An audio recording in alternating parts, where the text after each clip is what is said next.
இயேசுவின் பரிவு. இது இயேசு கிறிஸ்துவுக்குள் பிரியமான என் சகோதர சகோதரிகளே, இந்த நிமிட நச்சரிக்கை இயேசுவின் நாமத்தில் நான் உங்களை அன்போடு அழைக்கிறேன். இயேசுவின் பரிவு. இயேசு யாரும் அவரிடத்தில் கேட்கவில்லை. கேட்காமலே அந்த விதவை பெண், தன் ஒரே மகனை இழந்த அந்த விதவை பெண்ணின் மீது அவர் இரக்கம் கொண்டார், மனதுருக்கம் கொண்டார், பரிவு கொண்டார். ஆகவே பிள்ளையை பாடலில் தூக்கி வருகின்ற பொழுது யாரும் சொல்லவில்லை, குணப்படுத்தும்படியாக அல்லது உயிர்ப்பிக்கும்படியாக யாரும் சொல்லவில்லை, யாரும் வற்புறுத்தவில்லை. இயேசுவின் பரிவு அவரை அங்கே அழைத்து சென்றது. பாடையை தொட்டார். தொட்ட மாத்திரத்திலே அவன் உயிர் பெற்றான். எழுந்திரு என்று சொன்னார். தாயிடம் ஒப்பு கொடுத்தார். பிரியமானவர்களே, சில வேளைகளில் துன்பங்கள் நம்முடைய வாழ்க்கையில், சொல்லன்னா துன்பங்கள் நம் வாழ்க்கையில் வருகின்ற பொழுது அதை வேடிக்கை பார்த்து கொண்டிருப்பவர் நம் கடவுள் அல்ல.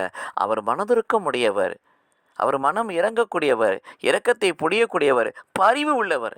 அன்று எப்படி தேடிச் சென்று அங்கு உயிர்ப்பை கெடுத்தாரோ, இங்கும் நம்மை தேடிச் சென்று நம்மை எவற்றில் நாம் அடிமைப்பட்டிருக்கிறோமோ அவற்றிலிருந்து அவர் மீட்க நல்லவர் வல்லவருமா இருக்கிறார். அந்த பரிவுள்ள தெய்வம் நம்முடைய தெய்வமாக இருக்கிறவரால் அவருடைய பரிவு நமக்குள் எப்போது இருக்கும்படியாக ஆண்டவரே பரிவை காட்டும் என்று சொல்ல விடுத்த வாழ்க்கையை ஒப்புக் கொடுப்போம். கடவுள் நம்மை ஆசிர்வதிப்பாராக. ஆமேன்.